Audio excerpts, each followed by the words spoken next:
Happy Thumbs Gaming. Big show. Hey everybody, it's Brian with Happy Thumbs Gaming. Today we're checking out Jake Campaign, where we find all 20 Serpent Emblems for Resident Evil 6. Alright, so here we are, basically right at the beginning of the chapter. We are a little ways in, maybe a minute or two. You'll know, because the chopper's shooting at you. You're going to come all the way down, and not to get confused by me going the wrong way there, but once you get to this little corner here, this is one of the first ones, and you can't really miss this one. They place this one right in your path, because this may be the first campaign you chose to play. Who knows? Alright, so here we are. You can already see right there up in the top right corner, there's a big old bar that sticks up there with a little, I don't even know what the hell you'd call it, but it's up there. And I'll show you here in about 10 seconds when I aim up there and shoot. Booyakashow. Alright. Now, just so you know, we are assuming that you are playing this campaign as Jake. But because not all of them are accessible via Jake, we went ahead and we put the Sherry moments in there as well. So there are 2 of them throughout this. There are 20 Serpent Emblems total for each of the campaigns, including Jake's. And only 2 of them are only accessible by Sherry. As you can see here, at one point you'll find yourselves in a bathroom and you can boost yourself up. This is totally a bonus room. You do not need to go here, so make sure that you do this. I said do. And regardless, there it is right behind you, and that is why, you know, if you have some sort of a grenade, which you don't because you don't start with one, then you might be able to lob one up there, but being that you don't have any of that kind of stuff, Jake cannot get that one. And here we are still in Chapter 1. This is the last emblem here for Chapter 1. And you can see it's right on top of the bridge there. Or I guess you'd call it a bridge. It used to be a house or a church or some sort of domicile. But not no more. Alright, now we're moving along in Chapter 2, and we are out by Memory Module A, which may not be the first one you find, but just note when you find Memory Module A, there's a giant excavator out there. And you can probably save yourself some time for going right to the driver's side, but I made a lap around the block, so to speak. Oh, yeah. And still here in Chapter 2, just a little bit further. As soon as you cross this rickety bridge that reminds me a lot of Indiana Jones, and luckily these 2 had better luck than Indy and his crew did.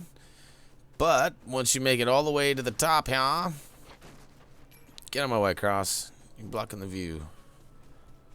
Yeah, I did leave this one a little bit long and lengthy. Not because I think you like it that way, but because it was kind of a confusing level, and being that there's no real map. This is the only level that I will note too that has a compass available up on the screen there. But once you get all the way to the top, right where memory device C is, make sure you look out and blast away on top of that tower. It's one of the only spots, if not the only spot, you can see that sucker. Alright, and here we are a little bit further, still in Chapter 2. There's this nice little snowmobile sequence. And you'll know when you get to the rocky ice area when you see these big gaps, these big jumps.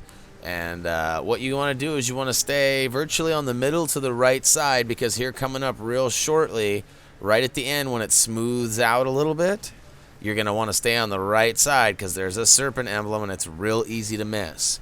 I wanted to note too that if you miss that sucker, you can hit select real quick and restart to the beginning of that chapter, or checkpoint rather. But you can see if you go too far down that tunnel, it will cue the checkpoint. And here we are too in Chapter 2. It's the last one for Chapter 2. This is where there's a whole bunch of guards that you got to secretly take out. And there's that little lookout post.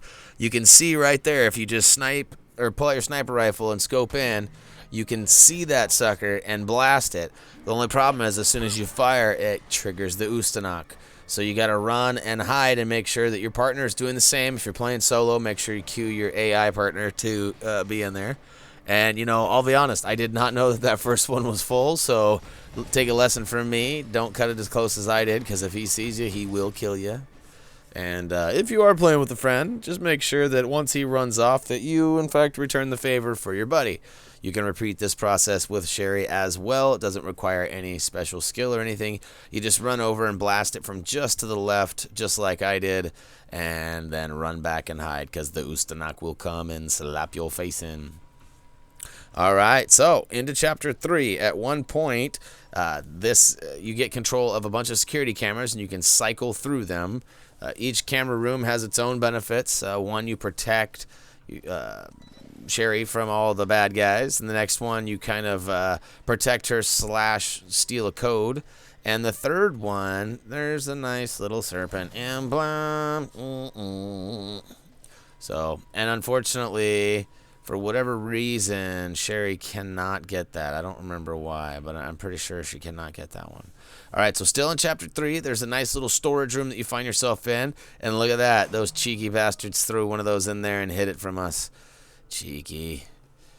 We found it, though. We found it. All right, so this one can be kind of tricky. You might even die on this. I got lucky and did not. But what you want to do is you want to make the tank fire its weapon or drive into this middle statue, because beneath it lies one of the last Serpent Emblems for Chapter 3. Make sure you take cover as soon as you can. Then this is shortly after that. You're kind of on the run, running from everything, and there's a nice little staircase out in front of the pagoda building. And you're going to want to make sure you make your way around it. Time it a little better than I did so you don't get shot in the ass. And yeah, I tried to find the appropriate weapon as Cross got in my way. And then I thought, oh, I'll just kick it too. No such luck. But I bitch slapped it. That's spiky. You know what I'm saying? Spiky. Alright, so here we are.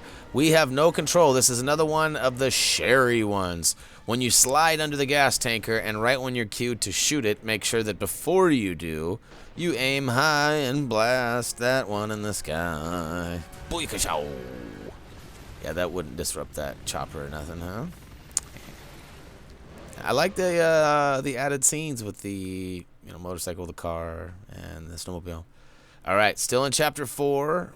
We're right after we crashed the motorcycle. There's actually 2 skill point boxes that you'll want to open up in this area. We actually ran right by one about 10 steps ago. But you want to make sure that you check your left side on the way out, because that's easily missed right there.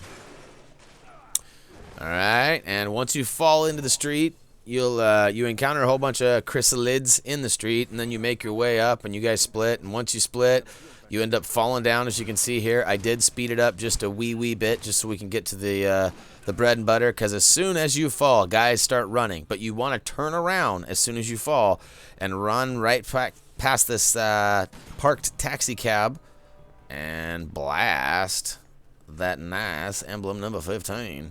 So you can see here, too, I was climbing up the ladder. You could already see that thing on the ground down below us to the right. I got a little confused, even though I saw it on the way up. And you're going to want to just shoot that guy, too. So this is right after you guys reunite, shortly after we blasted that last one. And that's going to wrap up Chapter 4. All right, into Chapter 5. The last 4 for Jake. So this is right after you get your weapons back, and this guy's chasing you. Just run right back into the room that you started with once Sherry opens the door for you, and then blast that guy. This one's a little tricky. You got to weave, bob and weave, and get into this refrigeration room. The game itself, the motion of it takes you away from this, so make sure you're searching around, because you can easily miss that on your way through there to the next door. And this is in one of the last fight scenes here. Can be a little stressful, but once you make it all the way down onto the very bottom level, just stick right. Head as far right as you possibly can. Run right by the couple of boxes that you see there. Then in the very far corner where it ends, you'll see 2 more boxes. But off to the right, there's a pillar. And hopefully you got better aim than this guy does, because that is a tricky spot. And I don't know if I would go get these or not. It just depends on if the Ustanok's paying attention to you or Sherry. And here we are, number 20, the last one for Jake's campaign. As soon as you beat the Ustanok, the game takes you out into a little T in the road there, and it actually wants you to go left. And if you turn right, you can't miss that one. So the first and the last ones are probably the easiest ones to get. And that's all 20 of them, folks. So that's going to go ahead and wrap up Resident Evil 6 Jake campaign, where we found all 20 of the Serpent Emblems. Only 2 of them require you to play as Sherry. You know, one thing that would be really cool about this is if there was some sort of a toggle feature. You know, Resident Evil is a great franchise, but there are some things to be learned from other franchises, even such as simple as Lego Batman or just the Lego series in general. You know, being able to toggle your characters, but having the AI of that character handle things unless you toggle, if that makes sense. That would be a nice addition, Capcom. I have no idea if you guys are watching. We love your stuff. We love your games. We're huge fans. Get a hold of us. Let's talk more. We'd love to do some interviews, get you on a game break.